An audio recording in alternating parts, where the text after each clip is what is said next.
Welcome to Sports Saved My Life. My name is Clayton Freck, and I'm the CEO and founder of Angel City Sports.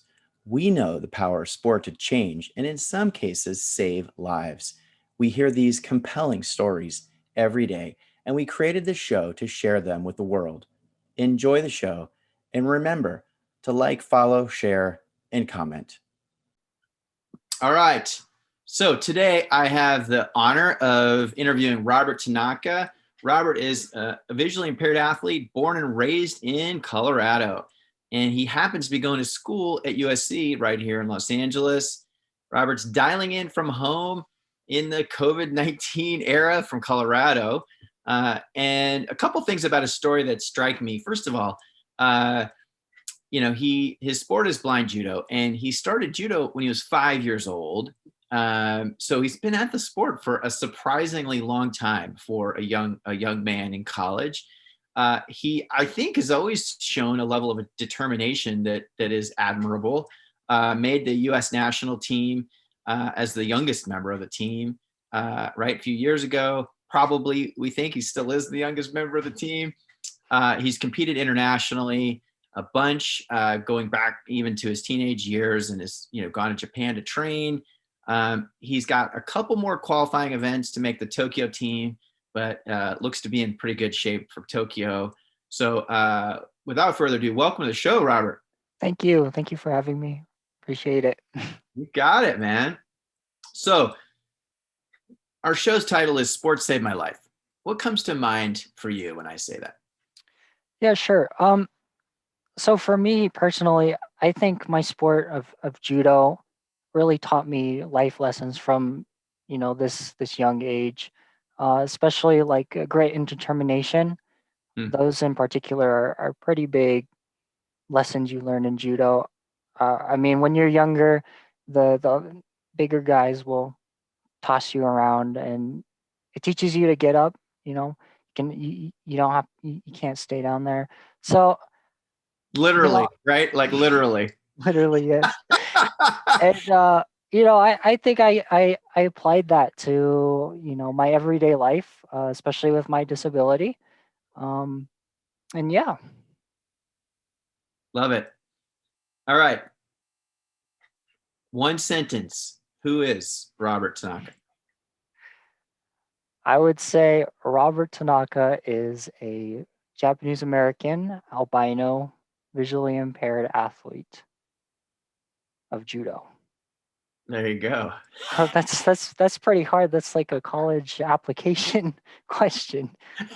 What's your name? What is your whole life in one sentence? Yeah, on that college application, you get like what, 500 words or something, right? Yeah, something like that. Tell your whole story. I love it. I love it. It's a surprisingly hard question for people, right? Yeah, it is. It is. All right, beautiful. All right, so give me a sense of what childhood was like, right? Like your parents, your environment, your disability, like kind of walk me through, starting early days, like, at birth or whatever, right? Like Sure. I love hearing about, people's childhoods. Sure. So I was born with albinism, which affects, mostly it affects the skin color.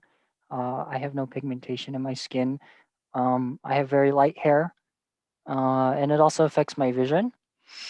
And it turns out my brother is also born with albinism. He's 4 years younger, which is really rare because we both had a 25% chance of getting it, and we both ended up getting it. And when I was younger, I guess sort of the challenges I'd say was, fitting in. I grew up in a Japanese American community, and I didn't particularly look Japanese American. I have white skin, blonde hair. That's not a very typical characteristics, but on top of that, in school, it was always very challenging with my impairment. Not a lot of people understood albinism, and I always had to sit in front. People didn't really understand that. Um, And and so when you say that, does that mean you were mainstreamed in school? yeah, I would say so. It was just a little more challenging. I wouldn't say it was a total obstacle, a large obstacle, but it was definitely, a small bump in the road. Um, but I was introduced into judo when I was 5 years old to my current Paralympic coach, Scott and Heidi Moore at Denver Judo. And from there, I kind of was able to find a place where my disability didn't limit me, because judo is a full contact sport. It's similar to wrestling, so you don't really need vision to perform in the sport. Um, When you started at 5, which is so cool, yeah, did your coaches know about the Paralympics? Did you and your family know about the Paralympics? Was that on the radar, or was it really just judo? not initially. I did not know. My coaches, well, my one of my coaches, Scott, he's the current team coach of the Paralympics. He's actually a gold medalist from Sydney, so he was very involved with it. But I didn't find out about it until a little bit later on. I'd say like 2 years in, Mm. and that kind of came up. But the fact that I was able to find a sport. I mean, when you're younger, you go to PE class, you play all these sports, right? With balls, and I simply just couldn't see the ball, right? So I mean, it was always challenging. But judo was the first sport I came across that was like, my vision is not a problem. Um, and from there, it's become a large part of my life. Taught me many lessons. I had the really great opportunities to travel all over the world for it. Or initially, before I'd say I would turn 17, I used to compete in full able body judo. So it's a lot different from visually impaired judo because you start separated. Um, and that's just because my coaches growing up, not Scott, but my other coaches weren't quite aware of visually impaired judo. So I was always just as normally as in school. I was just thrown into the mix. Um, And you were competing against sighted athletes, that's right. basically. Yeah. And did you feel like you had a disadvantage in any way, or you were able to compete just fine? I I always had this sense that I had a disability, but I think it kind of drove me because when I would beat somebody that wasn't blind, it would really motivate me to think, why I could do just as good as you or better, right? So that always motivated me when I was younger as a little kid. You just get these small things. Because they might not even know, right, about your Right, exactly. They disability, they had right? no idea, and it just makes you feel so good inside because it's like all through your life they were the ones that would, they'd be chosen first for basketball or dodgeball because they could see, but Yeah, here this is my sport. This is what I love to do, and this is what I'm able to do, and my vision really isn't uh, an obstacle here, right? yeah, So yeah. that's cool. So, in another way, with the exception that sighted athletes or sighted judo athletes start the match separate, with that small right exception, most of the time you're sort of engaged in grappling, so the sight isn't that important. Right. I'm sure it is a disadvantage, especially at that beginning part and maybe other point, but like it's not a massive disadvantage, right? And there aren't that many Right. sports where an adaptive athlete can integrate the way you did, right? It's pretty Hmm. cool. Yeah. um yeah, that's right. There's not a lot of, the only things that really come to mind where my vision would be kind of a problem is I can't see the scoreboard. Um, I can't see, my coach if he wants to give me a gesture. So small things, Yeah. which when you get to a more competitive level, kind of bother you, but growing up, none of that bothered you. You just worried about, flipping the other guy. You weren't concerned about tactics, right? So I, I mean, I yeah, love you weren't concerned other than flipping the other guy. exactly. Yep. It's like judo speak that I'm learning here. Uh, all right, so take me back a little bit to your upbringing and like you mentioned that you didn't feel like you always fit in. Uh, did what were some of those the lower points in your upbringing? Were you ever bullied? Were you discriminated against?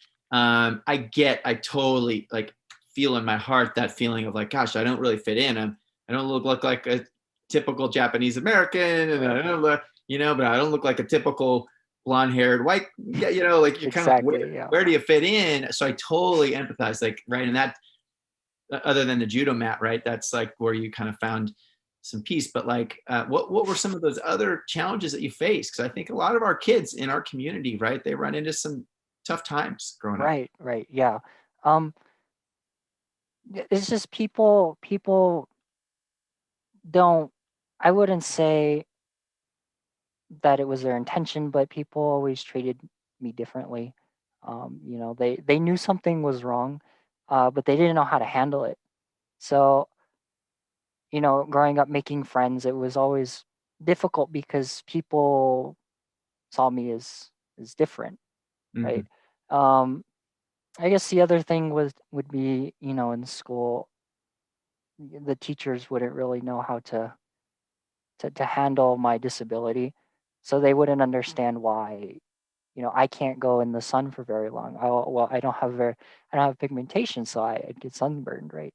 Or, or if I ask them, I need this large printed, they would say, well, what's wrong with the one I printed for you? Well, I simply can't see it. So, it's small things like that. Personally, I kind of always just let it go through one ear and out the other. It's like my parents always told me that they don't understand. We of course we wish to inform people, but simply they just don't know. Um, and yeah, fitting in, like you said, it was I'd say difficult, but it's not impossible. Mm-hmm. Um, there's always people out there, nice people who are willing to get to know you, and once they do, if you're just yourself, you'll find your friend group. It's there's good people. It's they're not all uh they won't all judge you based on your disability, I should say. Right. Absolutely. What do you think your parents did right in terms of guiding you in your journey? Obviously, you're independent young adult now, but like back in the day, what were some of those things that they did right? Whether it's messaging to you or creating opportunities, like what worked in your mind? I'd say the first thing was they always supported me. They always had my back. So like I said with school, they were always fighting for I don't know what it's called in LA district, but in Denver it's called an IEP. Same Um, thing. Yep. Okay. So they always fought pretty hard for that. Make sure that all the teachers were following that. Uh, they always supported me through stuff like that. And I think the other thing with judo especially is they never let me quit. If if I started something, no matter how bad I didn't like it, they never let me quit. Um, and I guess that could be a good thing or a bad thing, but in the end, I think that's what really motivated me to push for the Paralympics. Because it's a 4 year process. It's a long journey, a lot of training, but that they put that idea in my head since a younger kid to never to never give up. Right? If you start something, you have to complete it. Um, and there's a lot of people that have to learn that lesson the hard way. And I feel grateful that my parents, taught me that from a young age. Um, So were there? I mean, it's great advice, right? And parents, we struggle. I have three kids, right? We struggle with like, when do you push too much? And then the kids right. become resentful. So like it's really hard. But were Yeah, there, as a parent, all right, I'm putting the parent hat on. But like, sure. were there moments where you wanted to quit judo? All the time. All the time. I like to think of judo as it's kind of a roller coaster. There's points where you're at the top, you feel so good, you want to go to practice, you're excited, and then sometimes you're at the bottom where it's just you want to quit, you don't want to do it anymore. It's a hard sport, right? You go every day to get slammed, right? So your body just it's just like I don't want to do that. So of course, I I guess judo for me, there were, ups and downs. I Give me I'm give I'm me give me the down where you wanted to quit that you remember the most clearly, the because I most love okay. this. So I was probably 14 or 15, and my coach at the time, he's still my main coach. He's from Vietnam, so he's super old school, right? Asian guy, and my parents sent me down there in the summer for about a month to live with him. And we would wake up every day to do running and judo, and then we go to his restaurant. He has a restaurant, and I have to work at his restaurant, and then after that go to judo. You were paying your rent. Exactly. And I was thinking at the time, man, I'm 14, 15 years old, all my friends are hanging out, going to the movies, and I'm over here sweating and crying and working all day. And I remember coming home one weekend. But uh, where was the coach relative to where you guys lived? Was he he's in Colorado Springs. okay? Got it. So it's about an hour away from my house. So I went home for a weekend, and my parents are said we're gonna take me back. I remember crying to them on the way down, telling them I'm done. I want to quit. This sport is not fun anymore. And by the Like, way, I have a 15-year-old. They don't cry very much. yeah. No, like that's a special moment in your life, right? Yeah, I mean, it's rare that I cried, especially in front of my parents. They that was always like not a thing to do. But it was just I had just had this passion that I wanted to quit right then and there, and they said no, you're going. And thinking back about it, I was miserable at the time, but afterwards you feel amazing. You're like, wow, I accomplished that. Like Mm. it was so hard, but it was worth it in the end. Um, Because what? Because you got a lot better or more confident, or what right. happened that summer? I got a lot stronger. My judo got a lot better, but also just the simple fact of thinking I just went through hell and came out alive, right? It's Like it's it's like the 15-year-old's version of like boot camp. I mean, exactly, exactly. it sounds brutal. Yeah, and when you're doing it, you hate it. You just want to quit. Um, but when you come out of it, it's like, wow, did I really just do that? Like Mm. nobody else has done that. Like, wow, that makes me feel so good. But it's things like that, I think make people, motivated to do more and more things, right? Yeah.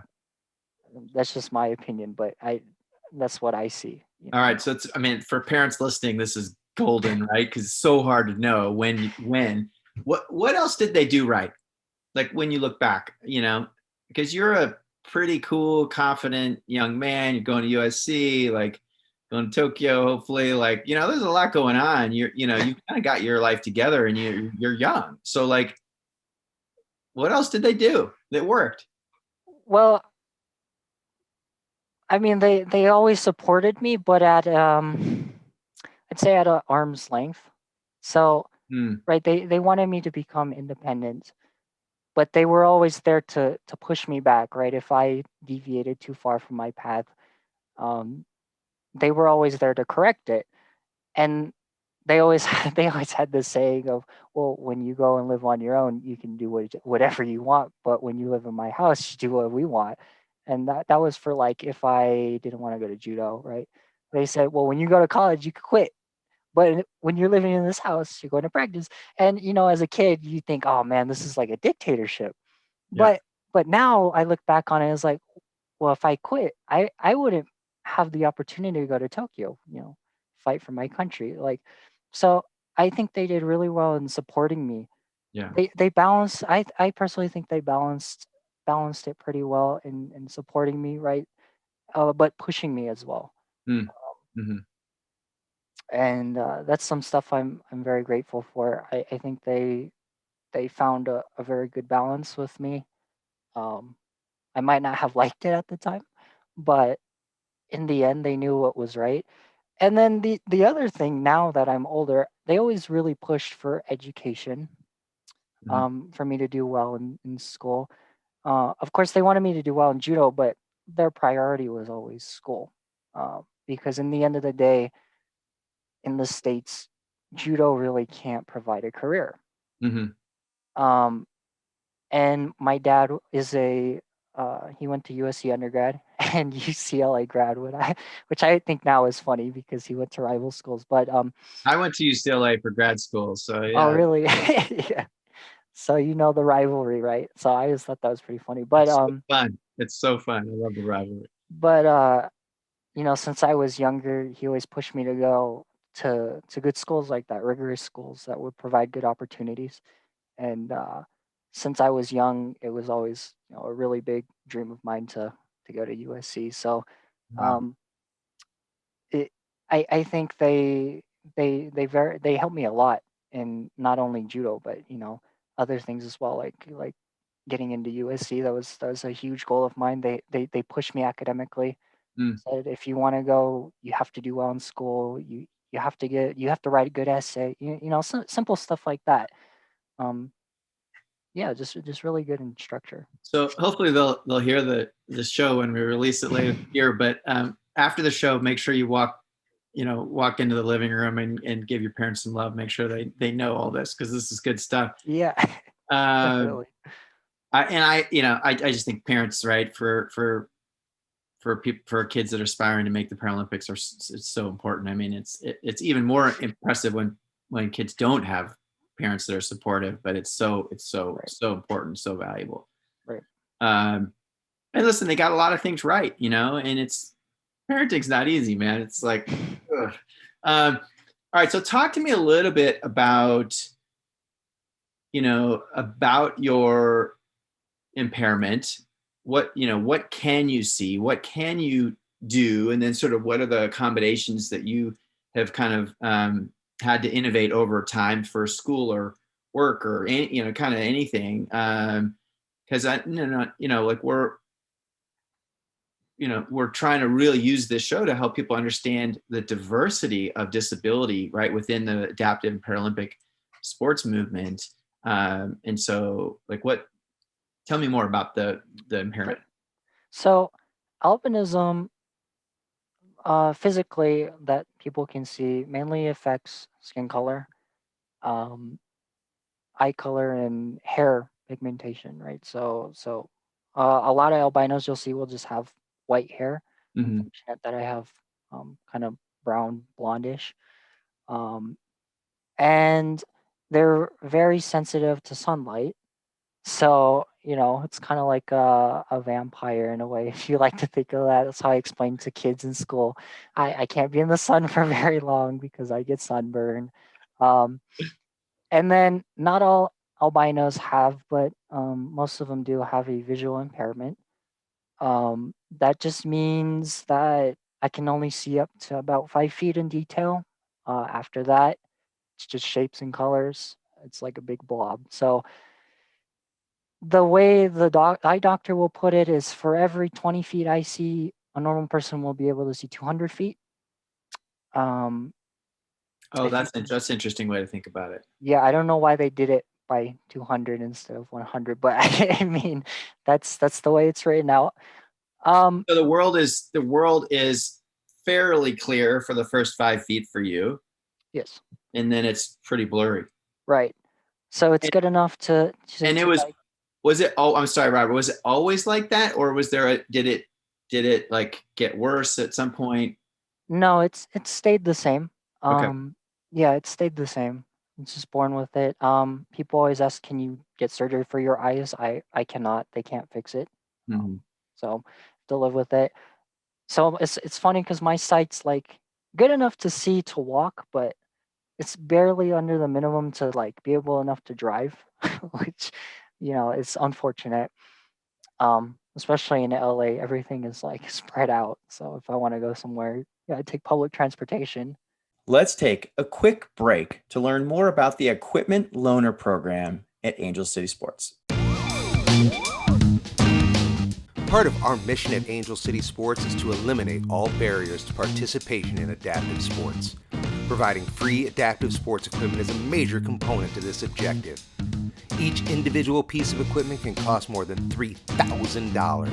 Can you imagine if running shoes cost that much? So we're building an inventory of adaptive sports equipment to support our clinics, competitions, partner programs, and to loan out to emerging local athletes. Currently, we have racing wheelchairs, throwing chairs, and sport wheelchairs, perfect for tennis and basketball. If you or an athlete you know need a piece of adaptive sports equipment, visit the Equipment Opportunities page at angelcitysports.org. If you are interested in donating equipment or supporting the Equipment Loaner program, email us at info@angelcitysports.org.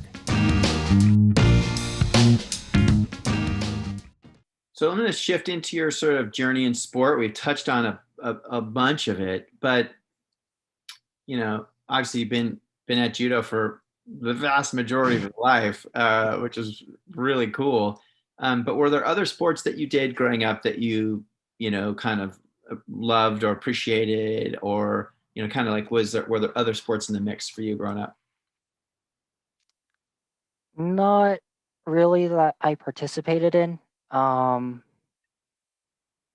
for a little bit, I was interested in baseball. Obviously, the ball was way too small though, and And it I'm a comes fast and it's hard. yeah, yep.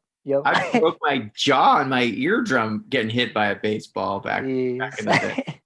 yeah, it's definitely it's pretty rough. And then I'm a huge soccer fan.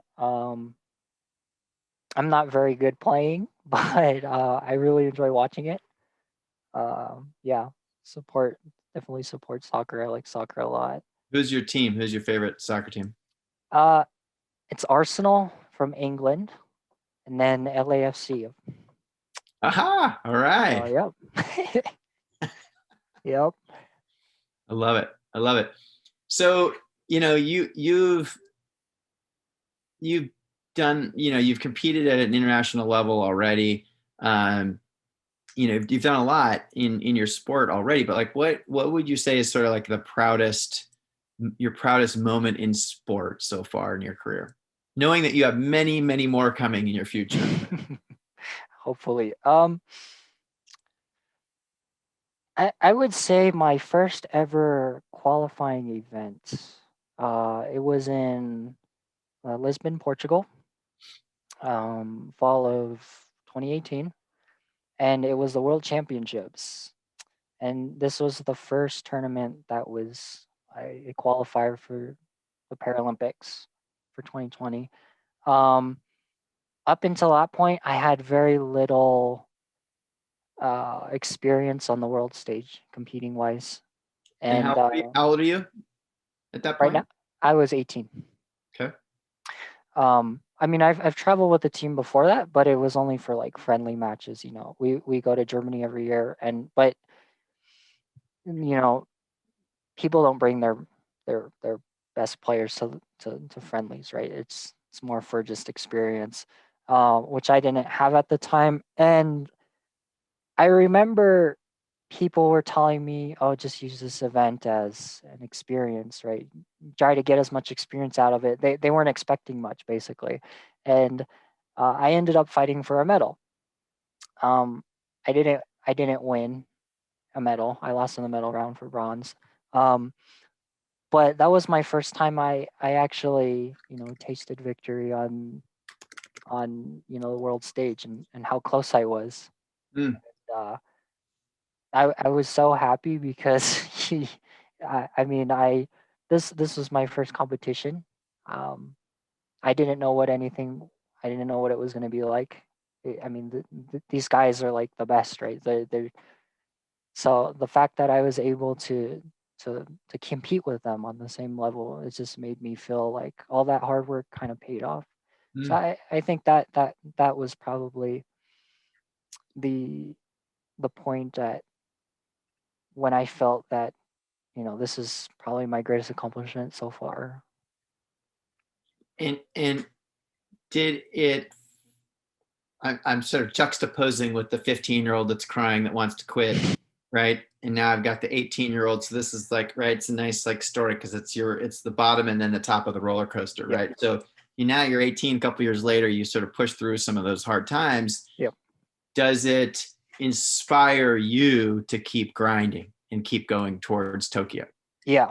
So I think that was the point where I really was like, wow, I can make a genuine like attempt for the games and possibly a medal if I really work hard at it. And I think Portugal was the point in my career where, I truly 100% believed that I was capable of winning, at the world stage. Before that, I of course I thought that it was is there, but it's just I was just so new, right? Mm. That I was clueless on where I stood with all these competitors. Um, so yeah, I definitely think that it motivated me to to push more Mm-hmm. for sure. Well, it's interesting because you see in the movement, uh, in the adaptive sports movement, a lot of athletes sort of hang it up in their teens because the Paralympics can seem so far away, Yep. right? From it, right? Whatever it's a time or result you have to get. Right. But it's really, I think it's unusual for a teenager to be close to the elite level in anything, right? And so it's a blessing you got there, right? Still relatively young, but I do think there's an interesting lesson for parents out there to sort of keep our kids, engaged through their teens, because you're really not supposed to make the Paralympics in your teens, right? I mean, it's like Yeah. it happens, right? But it's like, there's such a missed opportunity. And I think over time, hopefully we can all grow the movement together. So there's, Right. better club opportunities. I hope to make the Angel City Games, right, sort of the thing that everybody wants to come to from around the world. But then college opportunities, right? You sort of layer in these other things that we can aspire to. So it's not like you go from the kid fighting, in local meets in Colorado to the Paralympics. Like that's Right. really that's not the normal path, right? For most athletes. Right. I also think I was fortunate though to get there because my parents, our coaches had connections in Japan, so I was able to go out and train in the summers over there. And I mean that they're probably the best nation at judo, right? They have a dedicated school program, not just high school, university, but they start their kids off in preschool. So that's why they're so good because they just do judo every day, all day till they're adults. So I think that was I was really fortunate there. And then the other thing is, like you said, it's uncommon for people to make the Paralympics in their teens. And people were explaining this to me. And they were telling me, well, if you do make Tokyo, then after that, you can have 2 to 3 more shots at it. And in my mind, I was like, well, I don't want to do that. I want to make the Tokyo Games. It's in Tokyo. Like, I'm Japanese American. It's Right. a great story to go to Japan, right? Represent the USA. Like, that's a great story. I want to make it. So you really have to like, how would I say this? You have to if you have a dream, a goal, Hmm. you have to believe that you can get there because nobody else will believe, right? Like everyone will tell you, oh, you have more opportunities later down the road, but they may never come. So Well, what I heard in your remarks is a you just called it belief, but there's a self-confidence that is building right up to the Portugal event and maybe continues after that. Are Mhm. there other things in your experience that gave you that belief, that gave you the self-confidence to keep going? Yeah, so I mean, at a local level, when you would always have a guy that you would always compete against, right? He's your nemesis, right? And Thinking back to like Karate Kid or something, right? If the basically, yeah, that happens in real life. I mean, they don't bully each other outside the sport, but like it gets, you know, it's very intense when you fight them every tournament. Um, and simple things like that, when you win, sometimes he beats you and you're like, oh man, I really need to, step up my game. And then you train super hard for like 2, 3 weeks. You come back and you beat him. Mm, And that cycle will go around and around, right? You push each other. That's very important. Even though you're enemies, that's how you motivate each other. yep. Is one person will beat you, okay, you train harder, and then they come back.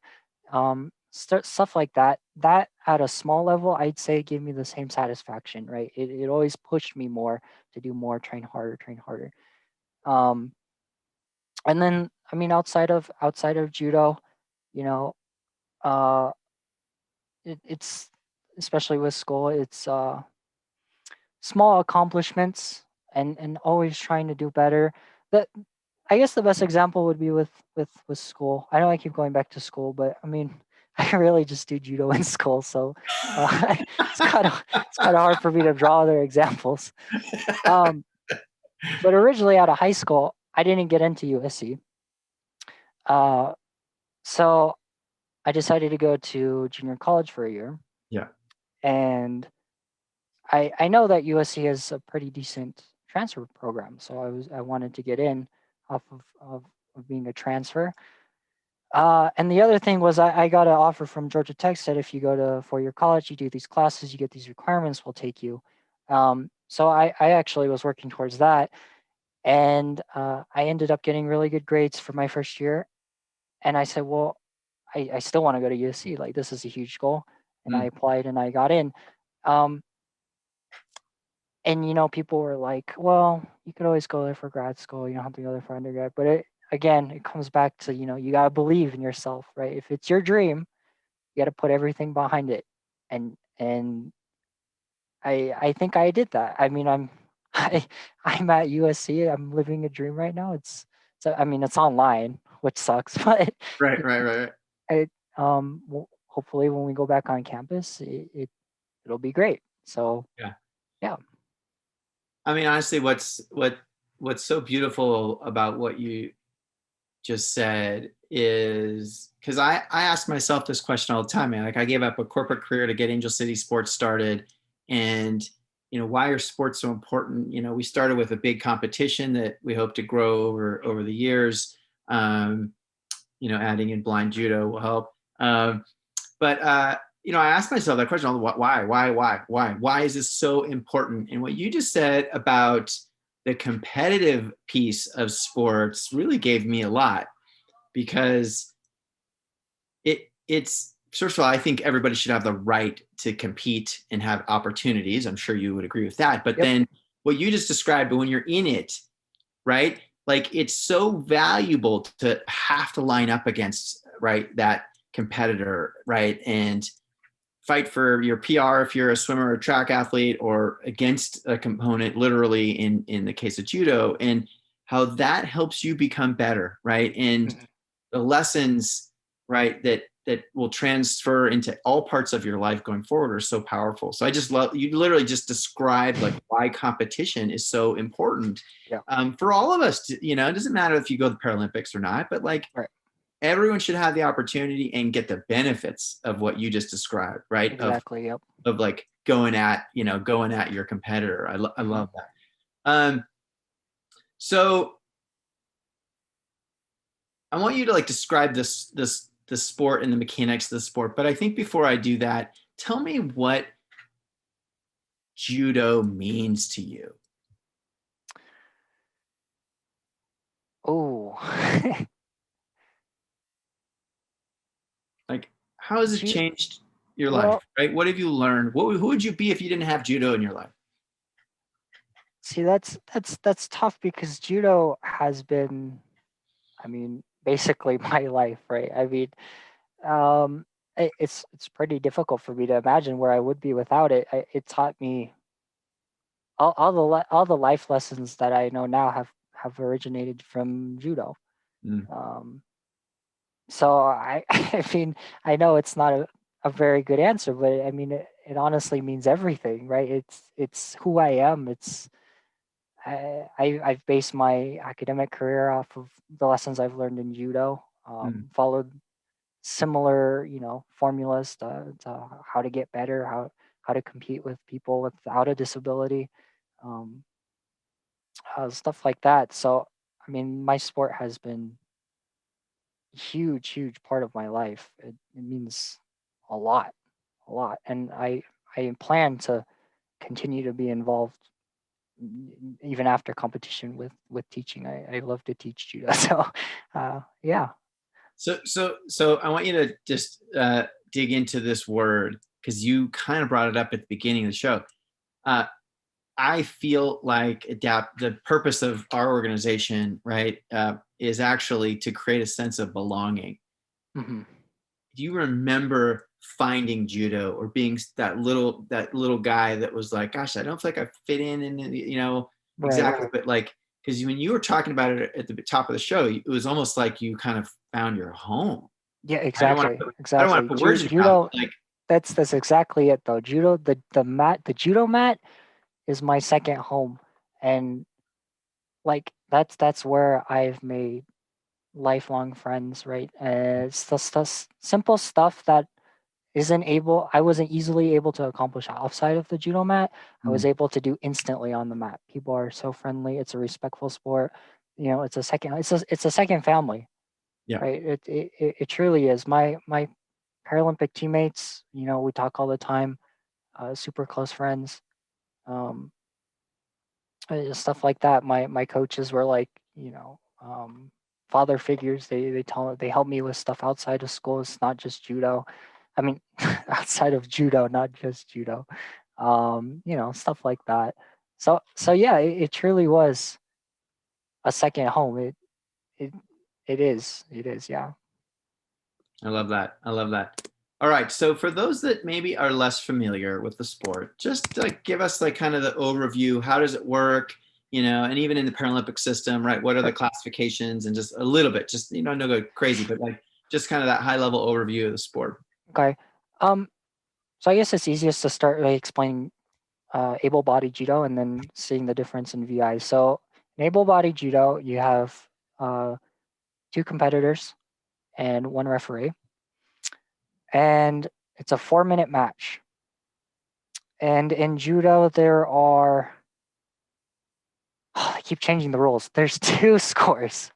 Mm, There's a half a point and a full point. Um, they started out with like 5 different scores, and every year they change the rules. But currently there are 2 points. So you get a half point if you throw your opponent on their side, or if they roll over their back, and you okay. get a full point if you slam them on their back, like a full, like boom, right, straight on their back with control. That's the fastest way to win because you start standing and you can throw them flat on their back. The And other it's whoever has the most points at the end of the 4 minutes. No, so if you throw them flat on their back and you automatically win, it's over. Match is over. Oh, okay. You have to score 2 half a points. There was a point in time where you could score like a limited amount double of half points, but they changed it back. So if you score 2 half a points, you throw them twice on their side. That's equivalent to, they call it an ippon. It's a full point and match is over. And you win. Yeah. The other Oh, go ahead. Go ahead. The other ways to win are on the mat. Similar to wrestling and jiu-jitsu, you can submit your opponent with a choke or an arm lock, or you can pin them for 20 seconds. So wrestling, you pin them 3 seconds and it's over. Judo, you got to pin them for 20. So it's a little bit longer. Are you Um, serious? yeah, Have you 20 been seconds. have you been pinned for that long? I have, yeah. I have. What goes It through your sucks. mind? It Those sucks. are Well, long 20 seconds. exactly, because people are like, get out, and you're just stuck because the guy's got it so tight, and you can't do anything. You feel helpless. It's like being manhandled for 20 seconds, right? Like it's horrible. It sounds so terrible. I Yeah. want nothing to do with this sport, but keep going. Yeah. And then when you get more advanced, there's a lot more tactical stuff with judo. There are penalties. If you get 4, I think it's 4. They keep changing the rules, but yeah, if you get 4 penalties, that's equivalent to an ippon to the other guy. So So that's like sort of like illegal maneuvers or right. something. So Yeah. if you if you do an illegal grip, if you go out of bounds, it's a penalty. So a lot is riding on that referee to get Yes. it right. Right. And they introduced video systems. I think it's called VAR, something like that. Where the referee can come off the mat, and there's another table of referees. They will discuss the call, watch the video over. Hmm. So it's not completely up to him like it used to be. There's a lot more integrity, I'd say. But yeah, that's the basic scoring parts of judo. It can be over in a matter of 2 seconds. It can go on for 15 minutes, right? It could go into golden score for however long until someone scores. Oh, so Um, if you exhaust the first 4 minutes, they just keep adding time. if you exhaust the first 4 minutes and nobody has a half a point, it'll keep going into golden score. And at Uh, some point, do they call it, or could it go all yeah, like? no, it'll go until somebody scores an ippon or a half a point. Was that So what's the longest match you've been in? That the just like longest one I've been in was probably say 14 minutes. Very, very long. At that point, you you're don't so think. tired, right? Like You're you're just so tired, you don't think. It's straight. All you're thinking about is get up and keep going. Like you don't think about anything else. You're dead tired, can barely stand up. Uh, but but again, that's what judo teaches you, right? It's just grit. It's straight drive. Like there's if you want to win, you just gotta outlast the other guy, right? Like simple as that. Um, that was the longest one I personally have ever been in. Um, and then you come off and it's felt like an eternity and like wow, you just fought for 14 minutes. It's like oh my god. But then like on the other hand, uh, I threw a guy in 2 seconds, so the match was only 2 seconds long. right. I exhausted no energy, so I mean it varies. Yeah. So on the Paralympic judo side, right? The athletes are either blind or visually impaired, right? Right. And you said earlier they start together, right? Right. Kind of in a grapple type position. Yep. Are there any other differences between, the traditional form of judo and blind judo? No, so the main, like you said, the main difference is you just start touching. So Mhm. you start with a neutral grip, one on the sleeve, one on the collar, um, and you go from there. It's just Mhm. like a regular match. The difference in qualification, I guess, would be there's 3 brackets. There's B1 completely blind, B2 is like light, you can see a little light, and 3 is myself, is just visually impaired. Um, and you always have to have at least one person touching. So if you both break contact, they'll stop it, reset you. Um, they're a lot more lenient on the rules just because if you step out of bounds, like you can't see out of bounds. So, Mm. they're a lot more lenient, but I'd say for the most part, it's pretty similar, pretty similar. I got to watch a few matches at the Rio Paralympics. I actually saw D'Artagnan, who was the one who connected us Mm-hmm. in one of his matches, and it was cool. I mean, I don't know what they're going to do for Tokyo in terms of spectators, but I mean, it was a cool looking arena. It was Yeah. crowded. It was loud. It was like, Yeah. it was cool. Yeah, definitely. It's a fun environment. It changes though wherever you go. So, for example, Rio, they kind of treat it like a soccer match, right? They go crazy. Whereas in Japan, they're a lot more quiet. You know, it's Yeah, kind because of there's it doesn't matter, right? The crowd doesn't have to be quiet for judo. no, they don't. Yeah, No. yeah. So yeah,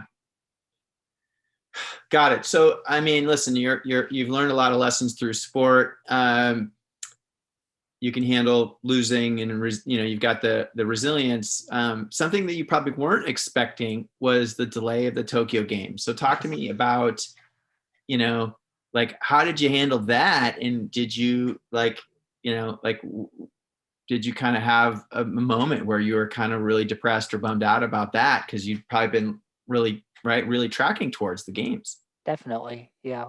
Um, I'd say so. Yeah, it was pretty sad, depressing to have it move, just because I've been grinding for it for 4 years. 4 years doesn't seem very long until you're training all the time, right? And you just like you're so close, and then they move it a whole another 365 days, and you're like, oh man, that just seems so much further.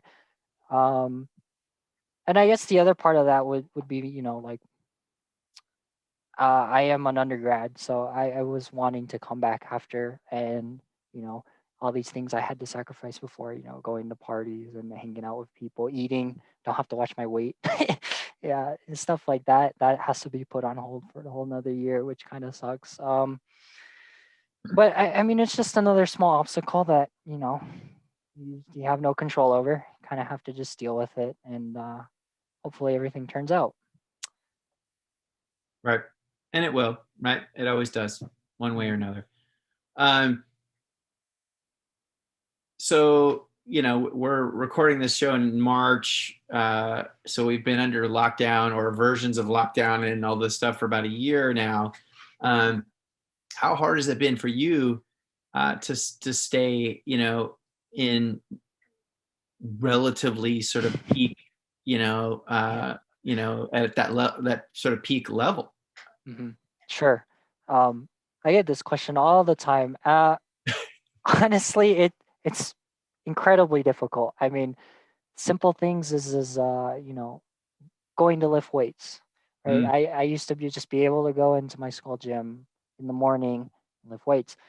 I can't lift weights anymore because all the gyms are closed. I just got clearance from the Olympic Training Center to go down there and lift, but again, they're an hour and a half away, and I can't drive. So, it's hard on that part. And then, of course, judo is a contact sport, right? So if one person has COVID, everyone in the room is going to get COVID. And that by itself has probably been the most annoying part. You can't really train judo. I have to work out with my brother, who's 50, 60 pounds lighter than me. It's not the same thing. Um, it it definitely is a challenge. It's not impossible. It's just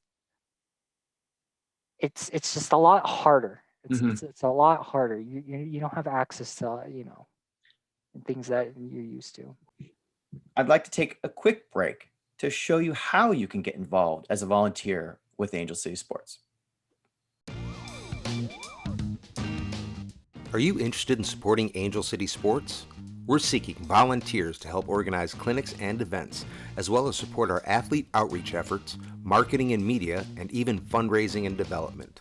All skill sets and backgrounds are welcome in support of our mission to provide free adaptive sport opportunities for children, adults, and veterans with physical disabilities or visual impairments. For our younger athletes, we welcome you to join the Angel City Youth Leadership Council. Middle and high school age students are eligible to join the Youth Leadership Council, where you will learn about the disabled community by working side by side with our athletes and acquire important skills such as teamwork, leadership, philanthropy, and event management. To sign up for our volunteer newsletter and stay up to date on all upcoming opportunities, visit angelcitysports.org. All right, I'm shifting into what I call the soul searching part of the show.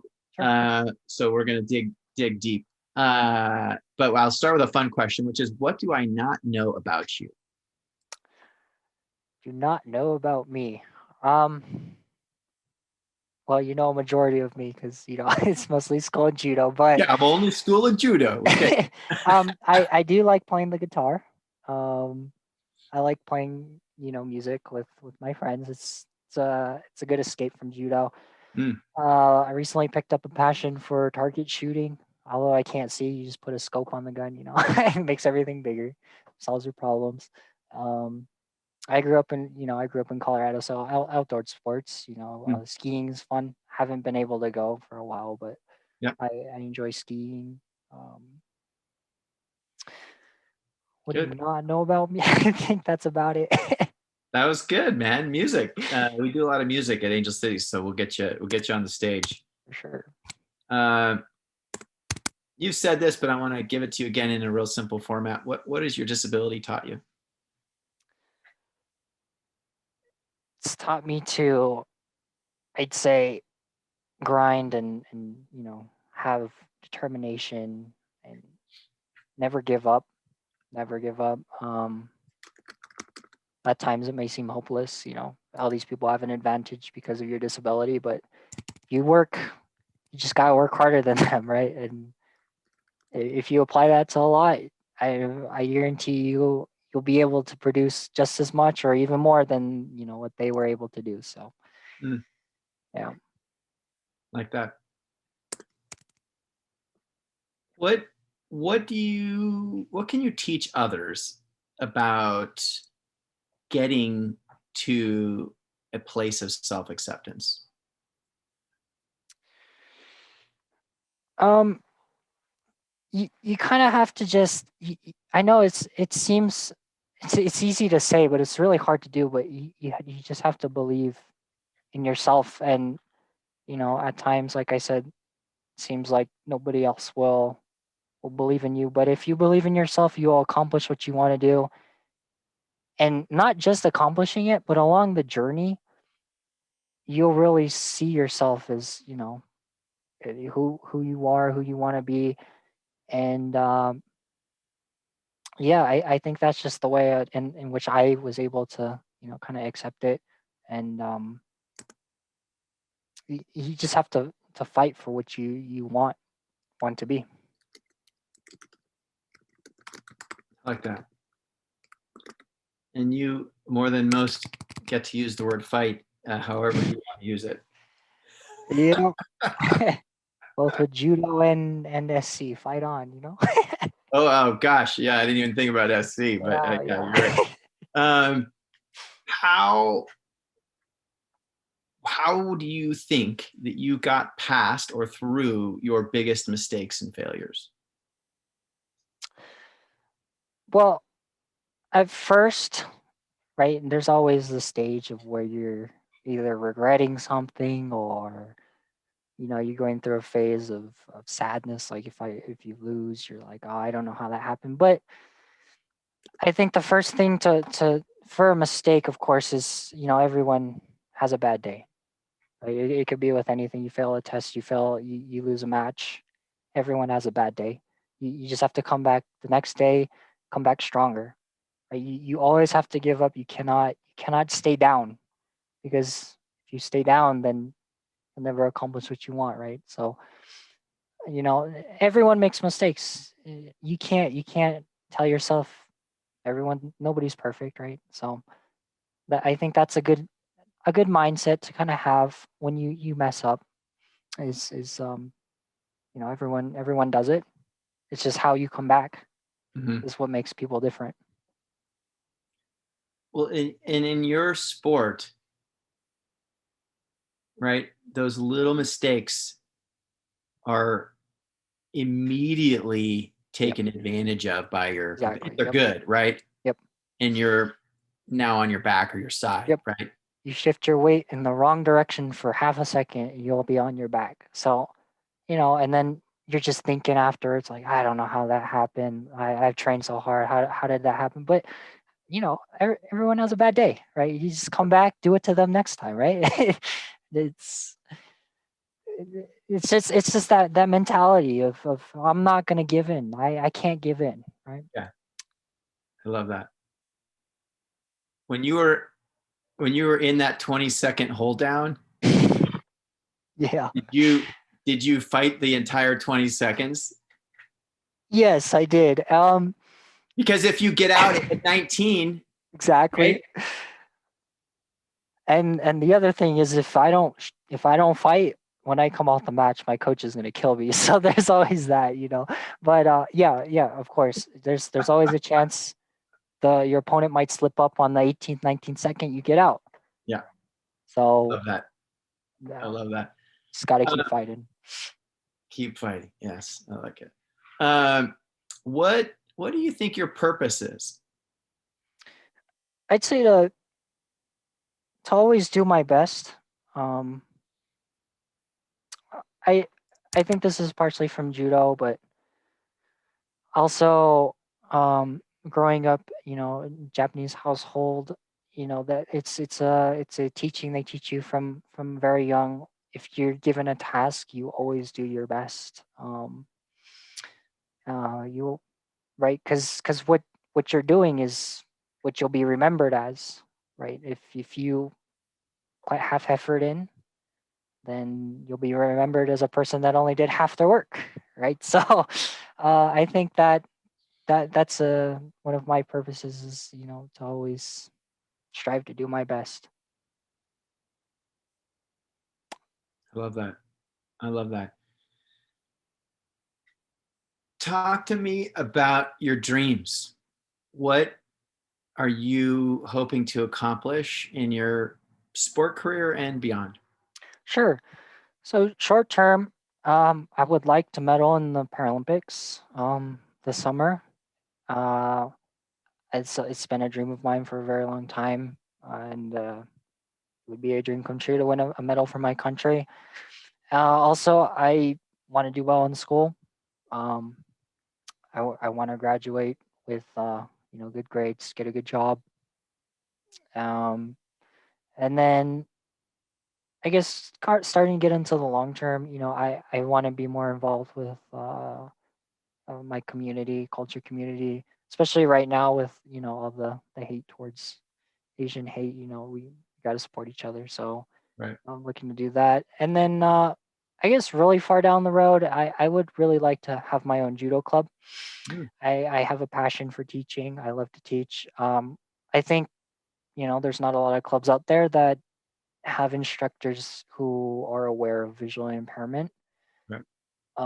And I would love to start a club for, you know, everybody. I think that would be really, really good to have.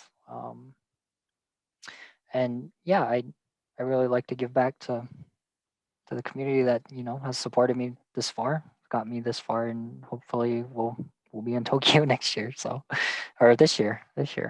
Well, listen, whenever you're back in Los Angeles, so we can do programming. We'll bring you in as a teacher for Angel City Sports and get some blind judo on the calendar. So looking For sure, I would love that. forward to that. So listen, I'm going to give you the last word here. You know, like what you know, what words of wisdom or inspiration can you leave us with? Sure. Um, yeah, if you have a disability, or if not, but you have a dream, there's nobody stopping you from accomplishing that dream except yourself. You're the only one that's holding yourself back. And I know that's kind of, you know, it seems easy when someone tells you that. The process is not, the process is easy, but doing the process is difficult, right? I guess that's the best way to put it. Someone can tell you how they became successful, and it may seem simple, but you just have to believe in yourself that you can do it, and you can't Yeah. give up. Everybody has gone through a point in time when it felt hopeless. They just wanted to give up, but they stuck with it, and that's what makes people good at what they do.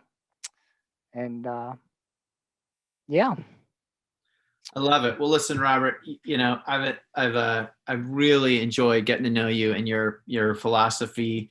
Maybe you need to write a book at some point. Uh, but it's really cool to see how much, you know, the sport of judo has informed your life and your lessons that we all can, you know, take away. So just thank you so much for your time today. It was really a pleasure. I can't wait to get you out on the mat teaching some kids and kind of inspiring the next generation behind you. So I'm really excited to be a part of that journey with you as long as you're in Southern Cal. Lastly, like, is there a place that people can sort of follow you on either social media or on the web or whatever? Like, throw out your handle if you want, and we'll also drop it in the show notes. Sure. So my Instagram is Robert_K_Tanaka. That's TANAKA. My Facebook is Robert Tanaka. And then if you would like to reach out, if you need any help with anything, feel free to contact me via email. It's rktanaka@usc.edu. I'd be happy to help any of you. And yeah. Cool, man. Well, listen, again, thanks so much for your time today. It was a great interview. Really, you're young, but man, you've done a lot, and I'm really excited to follow your Tokyo journey. So what a great episode. Robert is so determined at a young age. I can't wait to see what he accomplishes next. And for our next episode, we feature Mary Kay Callahan, a para triathlete and renowned advocate for inclusion in sports.